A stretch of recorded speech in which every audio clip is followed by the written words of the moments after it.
Chin lung chuak zofa zong zong te Zoro General Headquarters mingin Chin Lusei Conference voi za som ni pakwana chibai kanbu acheu kumsang khazariat som kwa pani khan British ramni tla seng lova rorel tu te chuan Chin lung chuak zofa te zong zong hi unaw nam khat kan ni ti hrechiang emin Chin Lusei Conference sang khat zariat som kwa pani avoi khat na a khan rorel na pakhat nuaya om turin an lo rela chumi champha ropui tak chu voin ni hian kan lo thleng le ta ani zoram dung le wanga Chin lung chuak zofa zong zong ngai thatu zong zong te ur sun taka kan program min man pui turin kan nge nin kan som fik cheu ani hun ser pu ro ming thang a kol ni Vice President Zoro General Headquarters in lomna thusoi tlangwal el ramdin liana ren thei President Zoro Thalai report pu Moses Lalram Chana General Secretary Zoro General Headquarters Malzai Rebek Lalruat Feli Thusoi Pu R Sangkoya President Zoro General Headquarters Namlam Lal Nam Vobik Thalai Lom Thu Vote of Thanks Pu Lalmuan Puyapunte General Secretary Zoro General Headquarters Ole tuna hun ser mangtur ilo kawang Ole vo in conference kan nei na he hun lutak ka chan wa in run da hi kalom he maya voina hian thil poimo tak kan ram ta na poimo babulin mil no khilte han soi lan kan do na babul chuang thu ba ngai in he na soi ke tan song an nom lova ngami ta na so se ti a voina po hian thu ba ngai thu kan tar lang ne ani Exodus bung khat sang ria ta chuan tin a guptara ma chuan Joseph Hello lal thar alo ta Chin Lusei Conference Fort William Calcutta Zofa te in zom khom le thena tura ma lo la na po hi Hello tam tak an lo ta chu van son Zofa te kan zom khom le thena tura ma kan lak na hian he Israel fa te a guptara ma an Joseph Hello lal dang lo ang mai hian kan ram chu nge po he din huna ding hi tam tak Zofa te ke mani rama kan chenga ke mani muna kan oma chu ti sung chuan nam dang op te in kan me kan a Zofa te kan zalen hun British na min lak ma chan chin te po chu kan lo thei hi zo ta Zofa zon British min lak ma kan anga zalen ta kan le theina turin helai thu hi kan soi bel du bok ani tin MLF akan hun rei tak kan kala chuta kan in zirti versus nama ichiang amuti hi ani fauchi nama chiang kan in zirti ra kan chiang thokhat to in ala ma se nama chiang ten enge anti ti lama kan chiang te ro hi chu amang an tha khop mai nama chiang toy te han soi kan du chu mosia aram pian khan mosia ma dai khan ai guptaram lal faro chuan en ro ule kan ram hian nam dang an lo tam ta le maya melma kan le yanga melma ti chu an laman kan chuan eng ti nge kan ti an ti a chu ta chuan faro chuan na lo piang mi pa ni chuan tha sel tu mai chu chi tu ti in thu ati thu ta a chu chu na char ten an han ti khan Israel fa te mi pa fa khan that ta chuang mang lova lal chuang naw char te ko khoma enga tinge hetiang in ti mi pa ni chuan tha zel ro ka ti kha atia naw char te chuan e khai ka pu Israel fa te hi nawan samem e ma kan vakal chuan an lo pe fel man ti man ti ta chuan faron enge alaw an ram chunga khan nam dang om ve ten an mel ma te an thu rual pu yang ti an lau ber chu chu kan din huna hian han te chual e kan duwa chu wang chuan kan ram chu nge ya nam dang te an tam ta he mai heng ti hian en ti ka nge kan din hunen ti dang lam ti hi kan ngai tu hian kan dam thei lo ba ram thale zual chakin fu in ya yan zo in sui khom du pol te chuan ma kan la ta ani chuan mosia lo sei dian se la faro fa nu afa fu du lo ba ring lo mi te ne luam ta ka ma chong ring tu te ne ti tu ta thang ta ro ti cha ta kan ngai tu thina Genesis sa Asia da na chuan faro chu mosia chuan la wa ta chua ka ti ha faro la wa ta chua ka kha Hebrai bung som pakata chuan ram mangai tu te le nam mangai tu te agum chian zia chu mosia chu faro atla wa tan chu ka ti tamia lo wa rin na wangin mosia chuan faro fa nu fa afu adu lo wa ti ta dai maya chu wa chuan ram le nam mangai tu te hi lal pa hiam athua mo yani lal pa hiam adu sakani an ming moi la turin faro lawa tan suak na nga tia sia kha thu thung thar he praya zon bung so pakara suam mu thei lo muwa ring lo mi te ne la nuam ta ko ma zon ring tu te na ti tu ta thang ta ati voina kan rama politics khel tu te kan rama ro rel tu tum tu te song hiam ngun takin lo ngai tu chu khai mi hing nuai som pani chung ro rel tu ni ai chuam mi hing nuai som sari chuanga ro rel tu ni su athanom don lo mi chung te su zo reunification organization chon kam ngai tu ani mi hing nuai som pani lep chung ro rel tu ni ai chuan mi hing nuai som sari chuanga ro rel tu zo fa te mun rang om te kan u nau te na ro le na pakhat noya kan mi kan ngai tu jok don la mi ti him kan politician te po kan cha du ani e ole kun kan mang rei tu kage kha kan du to nga bul hun khatin min siama kan om na turin ri te khama pathian an dapan dapa an humia the na turin amala cho min la lu thep si ati im kir ko te tel ti bung so pasari sa som ni paru ka cho so ya ama kan ngai chuam lalpa chak na hiam zofa te hi kanin zong khom nge nge am ti hi zofa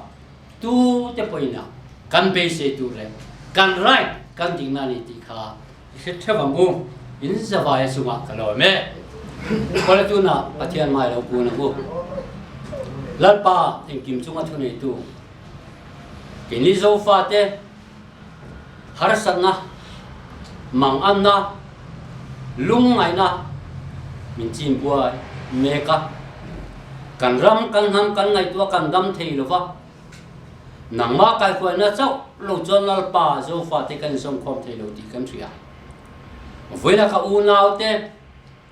ka zo fa pui te mun rang om te zo fa te ro re la pa khan buai kan om thei hun tu an ngai tua na te lal pa min tu sakla he hun hilal pa kan khen thei nge na turin min buai la he kan hun man me poi tuang ta kan man the na tu te nang ma mangai na le khongai na nuaya in mangai to na in du sak to na unau te in khiar lo wa ram ri in khiar lo wa na min lal pa min chung kung na hi nang in lal pa min tu din sak bolang che chu chu khongai min chandam tu kan lal pa so krista min lom thu te so chuin ine na kan dilin kan rin la ne amen pu chairman hun tha min pe ka wangin ka lo me nama min siam tu kan lalpa pathian mingin min lo thlir tu zong te chi bai kabuk achau report thui vak lo ga han pe anga tun huna hian thui tak bek tur po om lova kan hun kal liam ta te kan hria sang ni som ni kan man dan te kan hria a sang ni som ni january som ni pakua atanga tun hun kan man dan te le kan om dan tlang pui te hriat tu tul ne kan hriat te kan han tar lang ange hei kan hriat theu angin nikum sang ni som ni chu kan du angin hun kan mang thei lova kan program po tluang takin kan kalpui thei lova thil thui tak rel mai ila kan kalpui thei lo ani amai ro chu tun huna hian kan hriat theu angin chin lu sai conference champha voiza som ni le pakuana kan mang ania hei hi kan hriat angin tam jok chon kan hre hau lo mai theya chu wang chuanin toy tein han soi fia ta ila sang khazaria som kwa le panni january som ni pakua british hawina min tender na min da khom le an tum na conference an ko champha zofa te tendera kan om in sui khom le na turata na min be puina resolution an lo pass mewa convention an lo ko na champha tun huna hian avoi sam ni za som ni le pakuana kan mang mek ani chu wang chuanin hun review to ma sela zoro chuan kan labe zel don ani hun danga chuan tu nang hun hi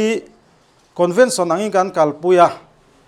chuta chuan kum thum tram alo ni in thlan na te kan nei ro rel na te kan nei thina amai ro chu tun huna hian kan bo ro kina zirlo wangin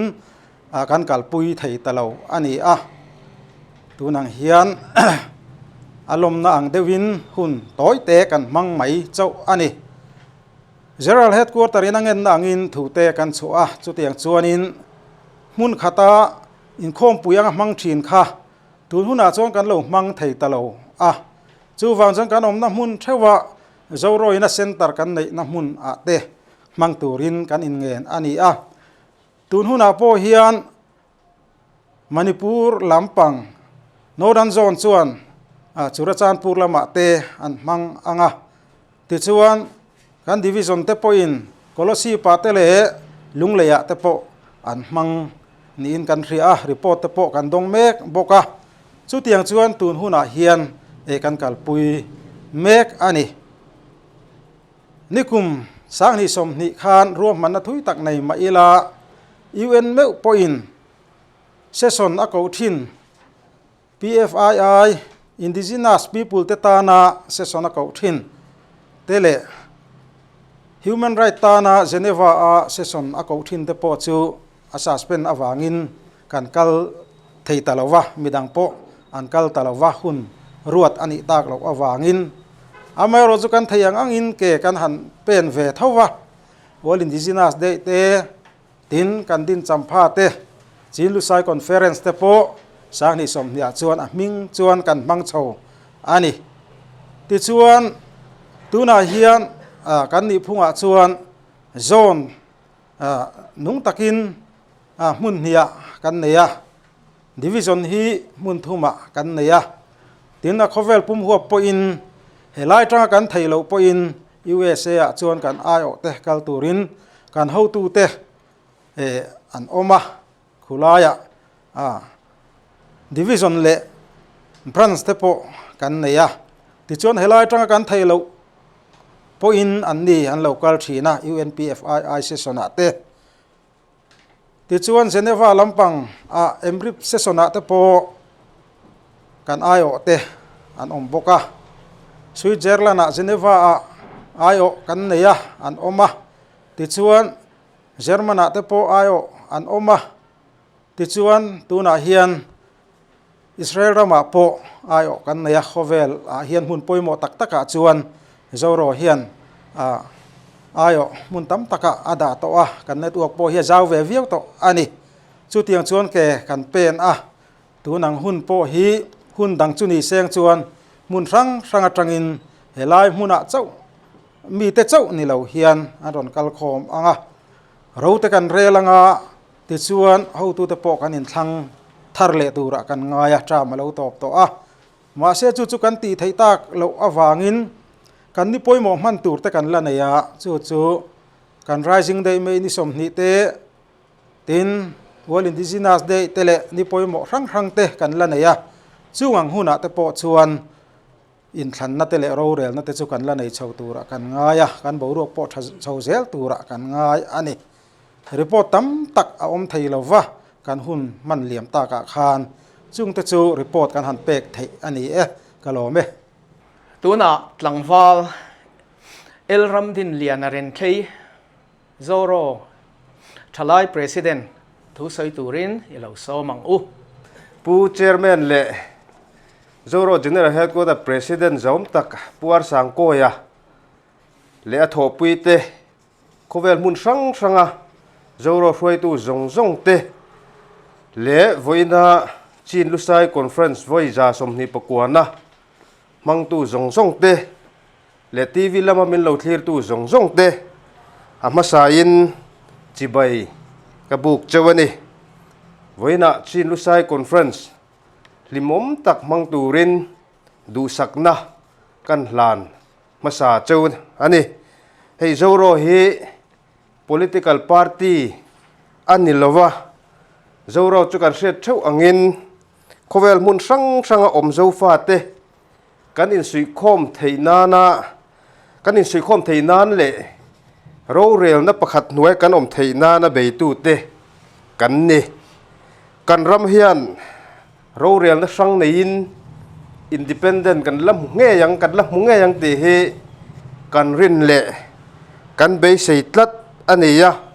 zo fa te hi mi op be na nuai om reng tur kan ni lo ti hi voina hian kan hriat thar apoi mo ka du hle bokani pathian rin chan chungin thei top choin kan be zelanga kan pathian hi engkim ti thei tu ania adu zong vo niama du zong vo sang thei tu ania pathian chuan zo fa te du zong hi min ti sakang ti ka be sein ka ring tlata eng teknia mo chuan ro rel na pakhat noya omin independent kan lam hungei don ani ti hi voina hian kan soi lang duwa pathian in kan ram alatung dinganga khovel mun sanga omte ro rel na pakhat noya kan la om don ani hey min op bet tu ten kan du thu wang ni hau lovin ram sanga India rama te Bangladesh te Myanmar te mun sanga min lo chen dara India ram chunga ya po state sang Assam te Manipur te Tripura te Mizoram te chendarin kan om ania ram ri in hun ri tak min lo dai dan to wangin unau mel te pokan lo hai to thina hemi hi zoro chon siam that tumin na satakin na beya zoro in thei top kan chuwa wangin tuna hian kan lo thang har mek ani hemi kan in sui khom theina na kan be na konga hian thei top chen zoro chon ke kan pen chhole don ani ti kha voina hian kan soi duwa atop na kan soi le du chu trong chung chang hi han soi lan kan duwa tu na ka trong man du lian trong hi zo trong big anilowa pai te trong te ku ki trong te mara trong te lai trong te zo fa chi peng dang trong te po hi avai hian zo trong vekani trong ai in an lo wanga u naw mel kan in hai thin hi apoi le maya trong wanga u in u naw kan in u naw na bota hi zoro chon poi kan tia trong wanga in u naw kan ni lova pathian ruat sa thisena in zom kan ni awanga in u naw zok kan ni ti hi voina hian kan sei lang duwa voina kan sei du le pakhat chu zoro chu zofa khovel mun sanga omte in sui khoma ro rel na pakhat nuaya kan om theina na beitu te kan nia hei thalai te hetilama tui hetilama keran pen ve du kan omani chuan zoro chuan kan lo lom em chewa kan lo wal kham chewani thalai hetilama ke ran pen ve tur poin thin lung takin zoro chuan kan han som chewani chin lusai conference voi za som ni pokwana mang tu zong zong te kan lo lom chewin du sakna kan hlan chew ni e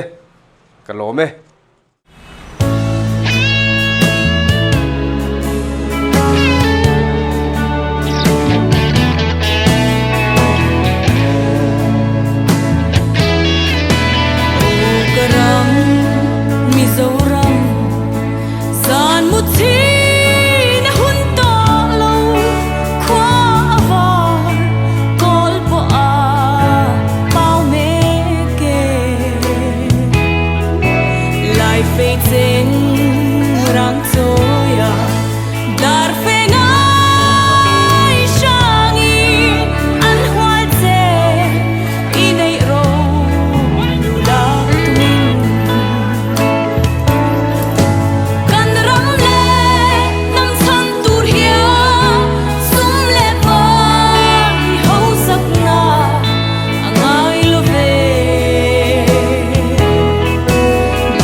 le hian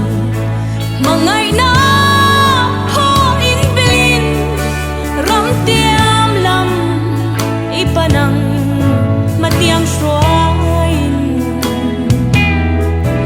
kan zo lam tuang chu thuin chuk chau le ri ma sela chung pathia khian min chuai heng ngeang kan ram le nam chan tur hia sum le pa i ho sak na angai lo ve dik na te le rin om na huai sen na kan ram ta kan hlan thei chuan a to ke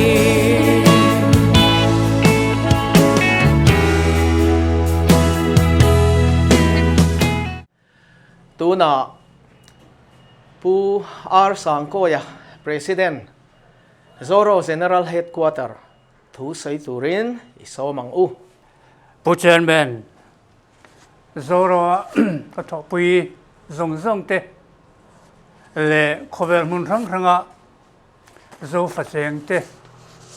le voinia hai TV men lo thu tu zong zong te in the vine Genocide Conference sampha zale samni le pakuana kan manna hian si bai ka bu chawa do sakna ka la da cheu Genocide Conference an soi thina inge moni siale te kha a thelo tam tangin lo mai thaya hei kum zale samni le pakua aliam ta kalkat khopoyan si pai mun pui Fort William antia chuan chumi hun laia India rama British sarkara thunei tu ber te mi pasari lai thu khomin hai zoram sinusai ram man ti mai an ne an lak thar an mani tong kam dan taka service area an ti mai chu en ti nge ro kan le sakang le tin thut khom nan ya chumi an thut khom naming chu Genocide Conference an ti chu an ya ka in sia chena tang kan soi ma support ani chumi chu na zendan ne ya an agenda chu kan ta na poimo ma wangin voinia hian in sia thaletan kan soi duwa an agenda chuan chung surface area te chu engting nge ni kan op kho mang tia kha an sai hawani nam khat kan ni tian ria min chen dar tian re boka athen Burma athen India athen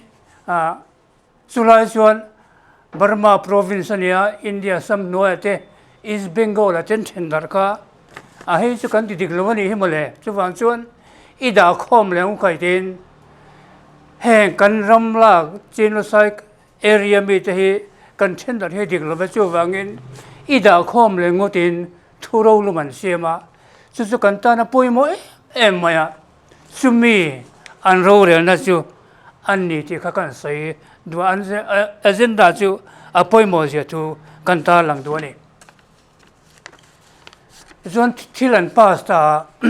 amaro chu hunalo kal zela an agenda ti putin toran ti chu ti putin lo khana ta ving mai ni kal kong tha silwa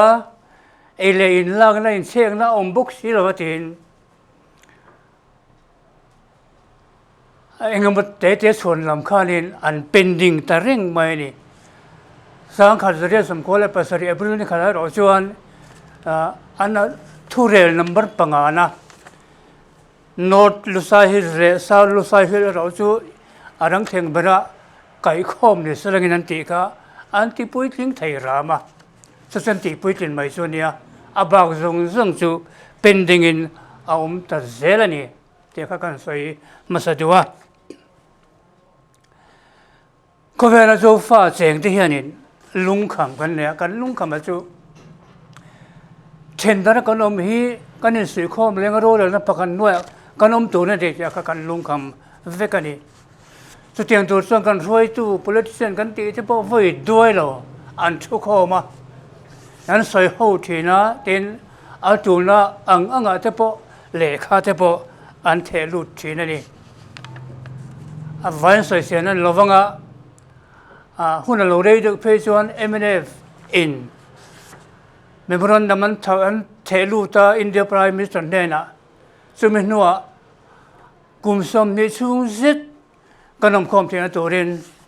รัลทวมนั้นเบนิตีกันเรื่องส่วนกลุ่มสมนินู้นเริ่มนั่นแหละมอนตัวเรียนอินเดียสุรการเนี่ยมิงอันเสียกตาเริ่มชวนทุ่งตาอามาเราจะจูเริ่มชวนทุนละชวนมิโซฟาแต่โซฟาแต่นะกันลุงคำกันสบายไม่ยอมโคมาเราเดินนั้นประคันน้อยก็นมข้าอันละฟัมกิมไทยสิละวะจะวางชวนเองตีไงเนียงตีไงตัวนะเราเพียงช่วงเลยแต่ชวนสัมภาระเขาไปจนชิมะสมชิมโซคัวกันเต็มมาชวนเมนิสมปกติงั้นนิสมนี่บักขัดสังขัดจริยสังขัดสกัวสมเรียดปริยตาชวนโซฟามุนรังที่ปุระจังเตสมจังเตมณีปุระจังเตจีนฮิลส์จังเตอารักันเตดินมิโซรามจังเตนกัลโคมินรวนเรลตาอันรู้เรลนาชวนกินี่โซฟาเตจันทริกันอมพีกันดาริงตูนินบิกลเวมีอบนั่นหน่วยมีอบรันหน่วยกันอมพีอัฟเฟลวันนี้ทีนทุกทุกอันเสียมาส่วนทุกทุกอันส่วนโซฟาอินเทนเราตัวอินสุยข้อมเลยรู้เรื่องนับประกันด้วยกันนมตัวนี้ทีนทุกทุกอันเสียมตาจะส่วนสายตัดทับปามีสมฤทธิ์ส่วนนั้นสายนะอันหัวเพจวนมีทั้งทางมีสัดส่วนสิกเนเจอร์อันสายนะอันมิงอันเสียกนั้นเวกตาดีแต่ส่วนจะมีอัน policy ที่เขาหลังจากส่วนนี้ Zo Reunification Organization อาลูดิ้งสวักตาอันนี้จุดส่วนเราฟาตินสุขมาเราเรียนพักกันหัวยันตัวเรียนมาอารมณ์ละจันตาอันนี้มาหันหลังว่างไงนะคะว่างเรื่องคุ้มไหมสังขารสกุลสมเด็จเลยปริยัติจังอินที่ชาวสังขารสกุลสมกัวเวลาจังส่วนของอินเบตักตักติดแจงเมียงจีนรวมมันอันนั้นเสียมโซตาปัวทางมวยpresident นี้เขาชวนนี่อันเบสโซตานี่พวกนี้แสดงอินกันดินมุนมันเทียดเสียนปุ้ยตุที่แหละคันคนพดไม่เตียงดินจีนลุไซคอนเฟอเรนซ์โซฟาที่ดาวคอมตัวนั้นเนี่ยที่เราพาสตูสรการบริติชสรการจูอันพรายมิสเล็กให้สนเตียงการรำคำมิรอนเนี่ยมินอบดาระมินดาวคอมเล็กให้ตุ้มหน้ามินดาวคอมมันโลกานินมินจีนสันเดียช่วยวันส่วนวันนี้เรื่องเงินเช่นเดียวกันนั่นเนี่ยกันดิ่งนั้นสันวูซงมินติเสียสักเวกกันดิ่งนั้นสันวู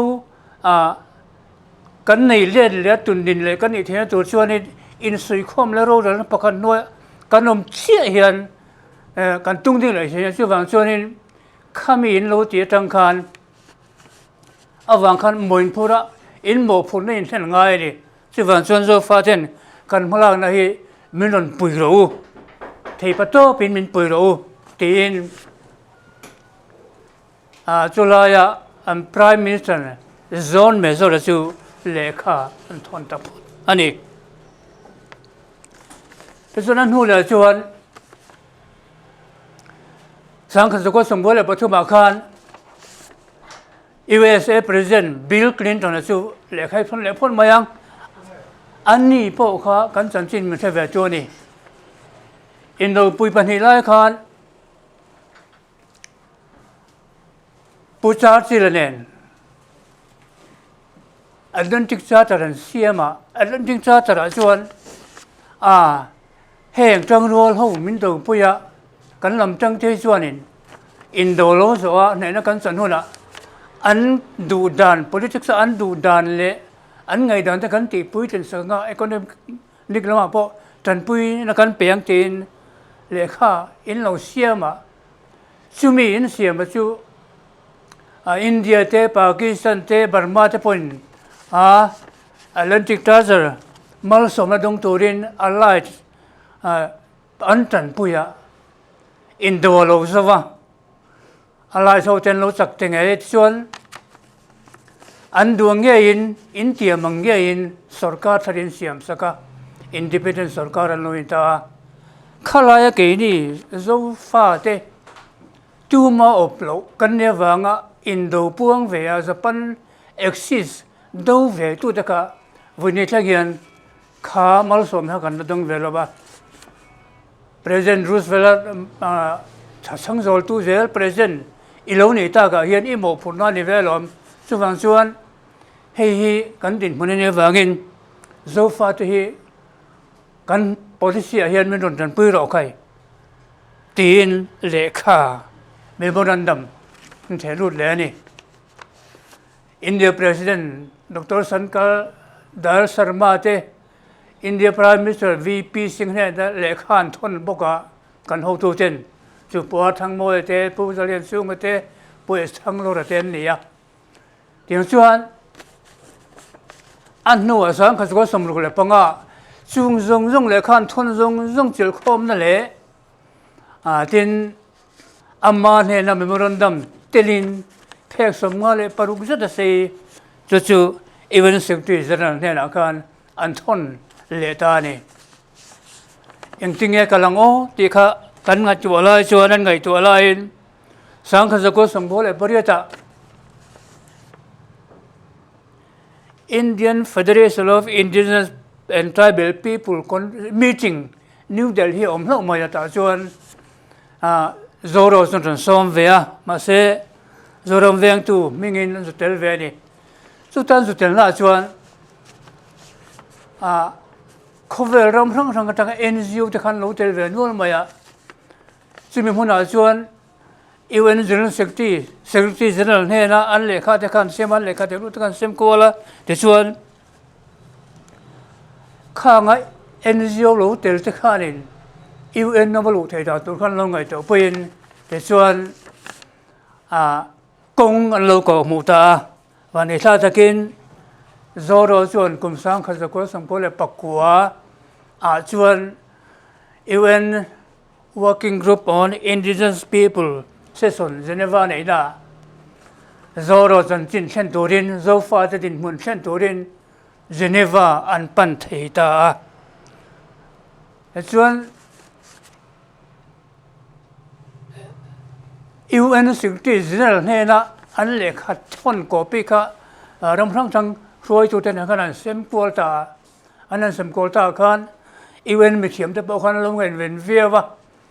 UN mi thiam ten anan ngai ven no chuan interview ten nei pui ta interview an nei pui na chuan pathian mal som na kan ho tu ten an dong la sa le a an mani an thiam mai ba ka tan pui na don wangin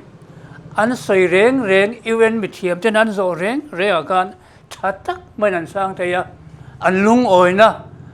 sanin an sang the ya khovela hian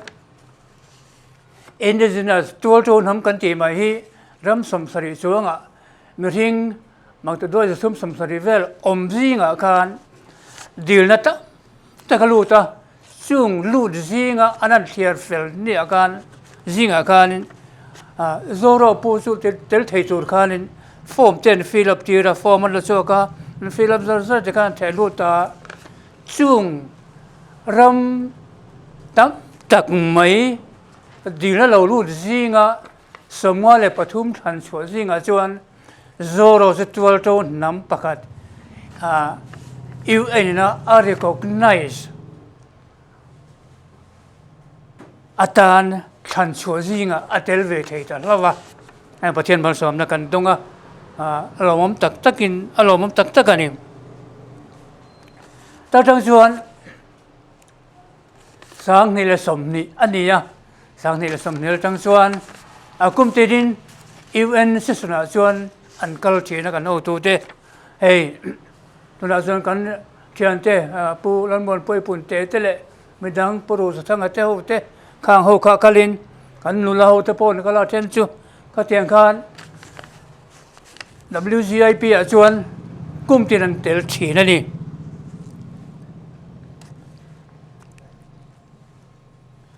UN hianin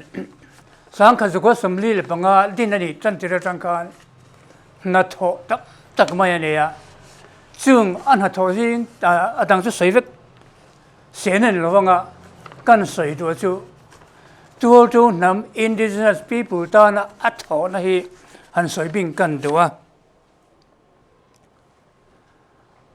kum sang kha zuko somruka UN in decolonization period an hona tanga kum som ni sungin kum sang kha zuko somruka tanga kasang kha zuko somriat sowa khan colony tam tak mai evenin heng ho hi chua to ro tia thu pe kan chota ka chuan tam tak mai khan chua ka chung jing chen ram somma le pariat zet independent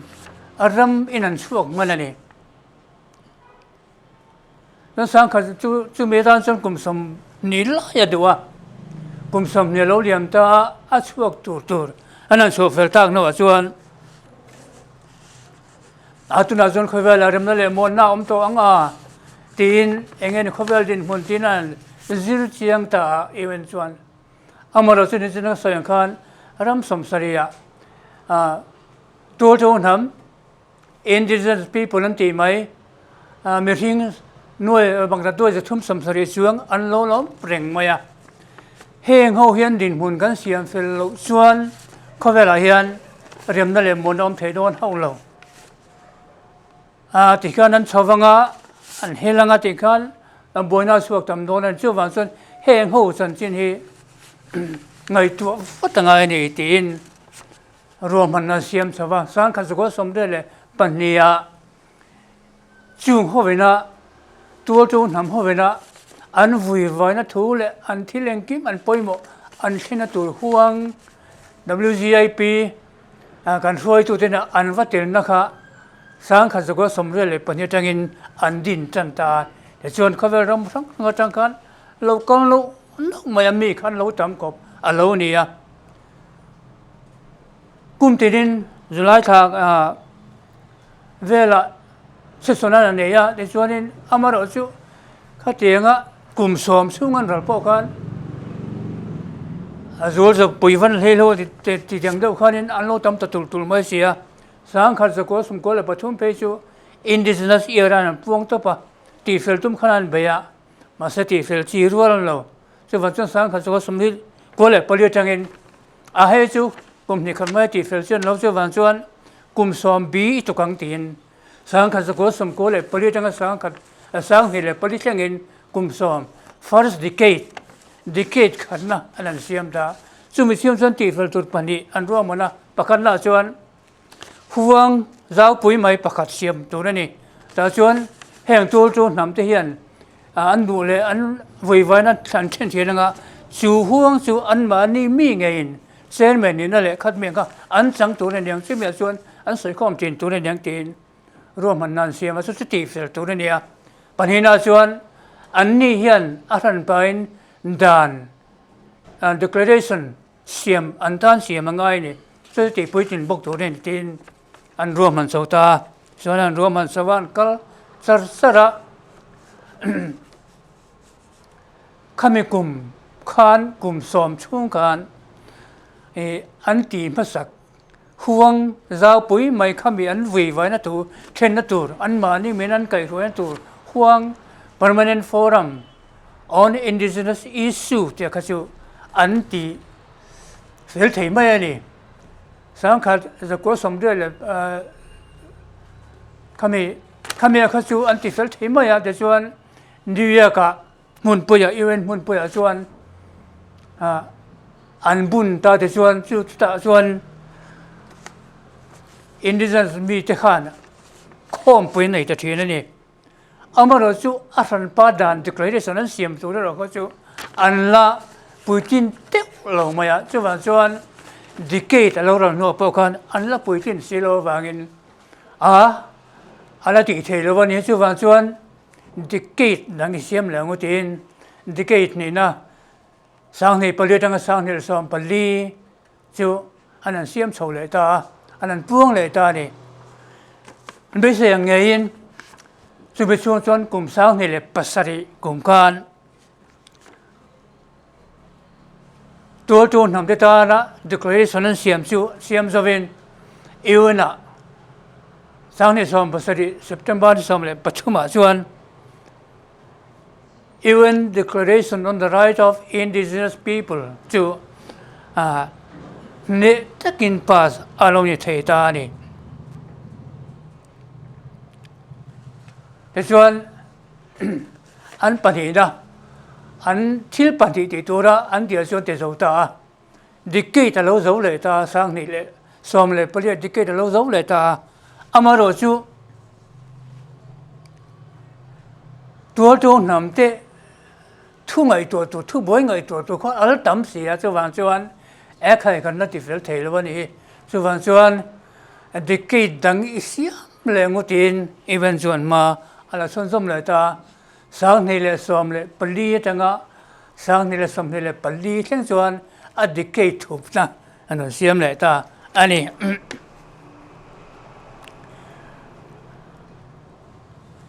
ấy chuanกันดินมันจะสร้างให้เลยสมให้เลยปลีดิเกตสุกันงา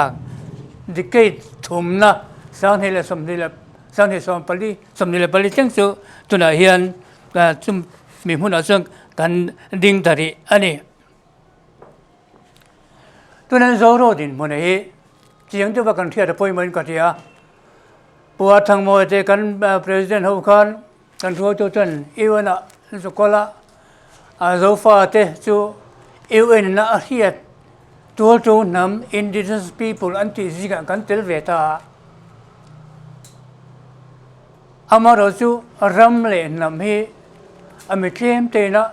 an tun dinamo an siam thate ma mai then lo mi pui zong in mo kan phurani ti hi vonian kan the appointment ka ria chuan zoro chuanin UN a chuan dấu phật thì nắm phật cấn nia sa phô con mình trên đó mình đã com này thầy sĩ rồi chứ mà chân với ní thế hiền mình ốp đó tất cả không phải là cắn chèn cắn địch lại chân vô rong tí xịt sẽ cái nia cắn địch lại chân vô rong hum thì đúng lại tụt chuan in soi com le ro dan la pakhan noi kan om sia hi apoi mo ni chu wang chuan hei hi min ti pui tin sak tu ren tin even a chuan anda even chuan chu a record thapa engkim kan din mun song chu even a kon record thapa ma a tul hona phor so mai thei tu le hei hian din mun ani tia a da so mai thei tu kan to na nom me ka ni moi na hian kan mo phon kan thia da poi mai ka thia ram siam tu ni pui poi mo mi pui tel lo chuan eng mom thei lo mi pui na kan du da nangin ram so ro ra nei om ti nei ti kan thia da poi mo ni an tenan USA te India ngai po na China ngai te po Zelen Solin tia ti sawa le chuan pi du da nang kan voi ni chuan ro ra na an ne ni ti kan thia da poi mo so ma chuan mi puin zo fa ti hian chu kan ngai to poi mo khop mai zoro he chu a be tura pol din mai ne amang ngo thianin khatiang kha thang thei lo chu wa chuan mi zong voi nia men ngo lo nga tu zong te po hian hei kan theta ta na poi mo ni zo fa te hi chen da kan ni kan din nang san vo ti chia ta ni chu mi tung la du chuan ma kan la ni ti hi mi zong kan theta chu mi ti thei tu chuan kan ru kan siama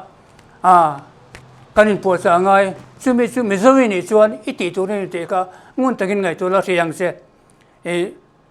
tharum thongai lawa omuna tang khan thile te ni vo te mo iban voi khat pare mo vo te mo lakina atu no la I lo thla khan zo ram tan le zo nam tan I thokan ni te riang se chumi tu chuan lein ring la zo ro chun chumi theng tu chuan ma ar na don zela ni te ka I the cha poi mo kan pathian thu apo kan muwa kan pathian hian hun bula tang hun top theng mu tu ne wangin zo ram din min po mu chiang em mani kan zo le chen na po alo soi chena pastor son ne la chuan lung ro tangin thui khat von do ti te alo thila chuan ka rel zo to in ram tur su eng kim mai chu man an ti dang lam do dot lawani amaro chu rui khaten vona in tan ro chuan ka then kai ram nuam kho pui moi cha ka then kai don chu ne ti ya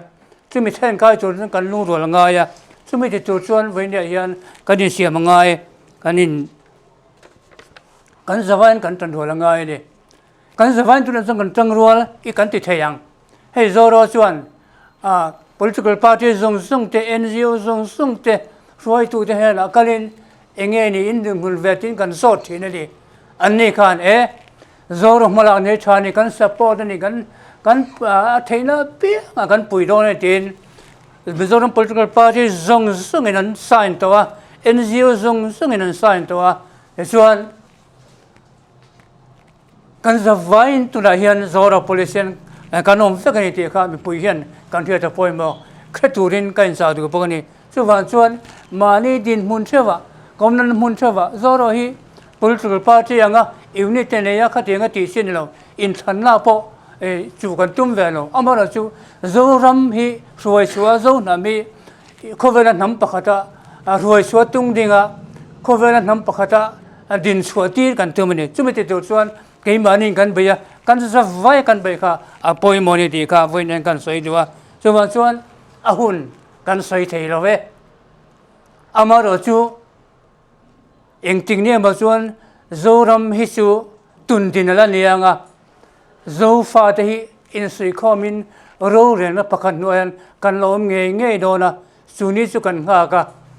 chumi lo theng tur chuan hun pathianin min ro sakoma chumi lo then chuan lim takin kan ram chung nge hian keima nen lim takin pathian kan la be ho dona ni ti kha wen ka soi do ne chumi theng thei tur chuan kan zawain kan poimo ta kan poimo thang hara rengin iom na huna nang kei kamona nangi huna atiangin iom na chin sa ne mo manipur ne mo mizoram ne mo bangladesh ne mo kan om na mun chewa rin long taka ahun lo thena kan ti tur kan bana phare mo kan vote mo khami tur kan elon ro man ve ngu tin kain sa duani zoro daman ngo se kalame tuna lal nam vo bik thalai nam lam min entir turin iso mang u ram song la ya kan suang ye kan se na do ro thiang le so thi fi ma le dam dia in min se ma dam dia in o min se ma dam dia in dam dia in min se ma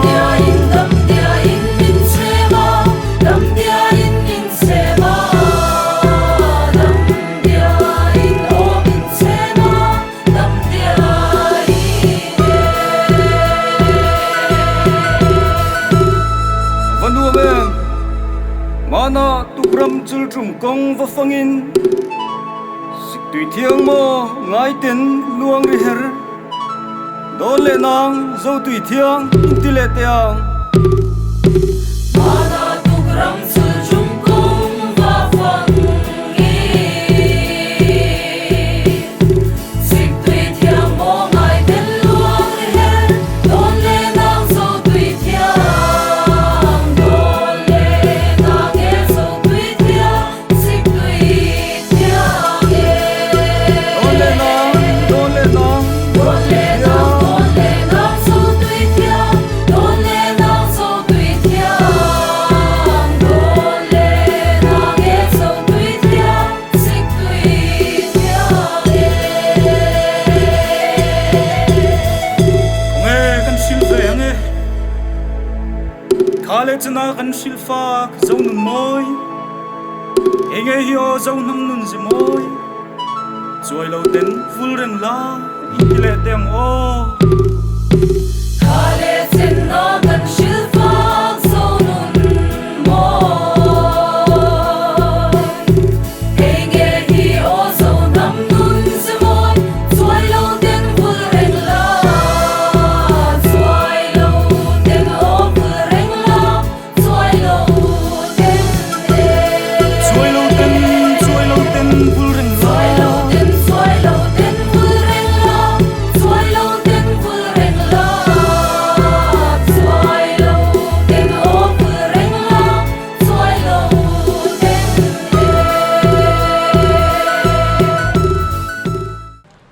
tuna lom thu vote of thanks soi turin pu lalmon puya punte General Secretary Zoro General Headquarters ilo so mang u ole hei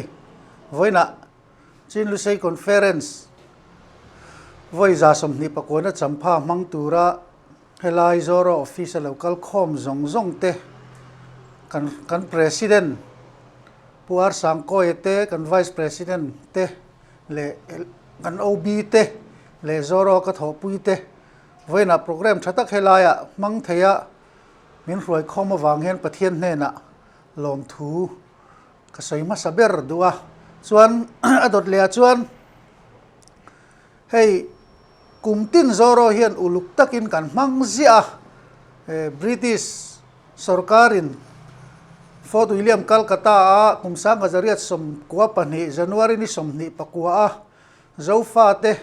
mun rang amin lo tender to min zom khom le tura resolution siam mewa conference an lo nei na champha mang kanan mang khom le thei hi lom oma kan mang thei lo lek chuania khovel pumin kan du hau lo khipui COVID-19 ma chona min tlak buaka mun tam taka khovel nun phung hi a khai lak veka kan riat theueng Christmas po kan mang thei lo ani kha Christmas le kum thar po chu tiang bo ruak chuan min la kiam san tak lo wangin man lo thei lo Zoro na kan ti phunga lo thei lo ani sia wangin man nge mi khing sarkarina a phaltok mi som thum panga pel si lova ti theidan kan han ngai to he voina he tiang hian program kan an siama voina kan program ti hlot ling tura patron nei tu zong te kha habik takin kan thalai president pu le re te fak kan tia hei voina im buat saina po hian thalai lam hi nasa taka chan la tu le anni lo se he program kan ti thei lawang chawang chuan thalai Zoro thalai headquarter ruai tu te chunga kan lom tak meu ani chuwang hei voina hian kan soi tong khan COVID-3 awangin mi po in ko tam thei ani lova hol lian chuwangin hol lian tak mana hanin ko khom kha thil thei ani lova he tiangin mi tlem te in kan han ti tamai a lo thei lova hei kan zone northern zone te western zone te helaya division lunglei te scholarship te le champhai te mani thayang angin omrom huna in lo mang ve ti kan khia kan lom tak meu ani Zoro northern zone point tuibuanga surachan pur tuibuanga an khoi tu ten a hu hovin heni mang hian hun in lo mang ve ti kan khia kan lom tak meu ani he hun hi kumtina Sunday ni pon ni som ni pakoi Sunday lo tlak po in Monday ay mo Saturday ay mo at na ilama kan rem chanda nangin kan pot rem thin so tiang ko ba Zoro ina kan ningai poi mo ania so wang so ne tiang dam taka kan mang thei le hlot ling taka kan mang thei hi alom kan tia voina helai local zong le he program hlot lin thei na tura tholo min tho sak tu zong te chunga le Zoram mi pui